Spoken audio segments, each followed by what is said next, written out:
Hello guys, welcome back to one more video, short video. ಇದು mass ಅವ್ರದ್ದು high coverage foundation SPF 50 PA++ ಅವ್ರದ್ದು ತುಂಬ ಚೆನ್ನಾಗಿದೆ. And Swiss beauty ಅವ್ರದ್ದು and lipstick ತುಂಬ ಚೆನ್ನಾಗಿದೆ. ಇದು ಶೇಡ್ 4 ಇದು ಫೌಂಡೇಶನ್ನು. ಇದು ಶೇಡ್ 228 ಅಂತ ಇದೆ. ಕವರೇಜ್ ಅಂತೂ ಸಖತ್ತಾಗಿದೆ. ಒಳಗಡೆ ಕ್ರೀಮ್ ಹೆಂಗಿದೆ ಅಂತ ತೋರಿಸ್ತೀನಿ. ಆ್ಯಂಡ್ ತುಂಬ ಸಣ್ಣ ಪ್ಯಾಕೇಜ್ ತರಿಸಿದ್ದೀನಿ ನೋಡೋಣ ಅಂತ. ಇದು ತುಂಬ ಚೆನ್ನಾಗಿದೆ. ಆಲ್ರೆಡಿ ನಾನು ಇಲ್ಲಿ ಹಾಕ್ಕೊಂಡು ನೋಡಿದ್ದೀನಿ ಒಂದು ಸ್ವಲ್ಪ ಫಿನಿಶಿಂಗ್ ಹೆಂಗಿದೆ ಅಂತ. ಆ್ಯಂಡ್ ಈ ಕೈಗೂ ಸ್ವಲ್ಪ ಡಿಫ್ರೆನ್ಸ್ ಇದೆ. ಇನ್ನೂ ನೀಟಾಗಿ ಮಾಡಿಕೊಂಡ್ರೆ ಚೆನ್ನಾಗಿದೆ. ಆ್ಯಕ್ಚುಲಿ ಮಾಸ್ ಅವ್ರದ್ದು ತುಂಬ ಚೆನ್ನಾಗಿದೆ. ಆ್ಯಂಡ್ ಸ್ವಿಸ್ ಬ್ಯೂಟಿ ಅವ್ರದ್ದು ಲಿಪ್ಸ್ಟಿಕ್ಕು ನೋಡೋಣ. ಇದು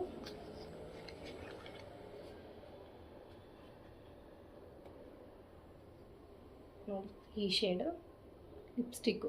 ಯಾರಿಗಾದರೂ ಅಫೋರ್ಡಬಲ್ ಪ್ರೈಸ್ನಲ್ಲಿ ಒಳ್ಳೆ ಬ್ರ್ಯಾಂಡ್ ಬೇಕಂದರೆ ಇದನ್ನು ಟ್ರೈ ಮಾಡಿ. ಸ್ವಿಸ್ ಬ್ಯೂಟಿ ಅವ್ರದ್ದು ತುಂಬಾ ಚೆನ್ನಾಗಿದೆ. Actually you must try. ಇದು ನಿಮಗೆ ಇಷ್ಟ ಆದಲ್ಲಿ ಪ್ಲೀಸ್ ಲೈಕ್ ಮಾಡಿ. ಬಾಯ್.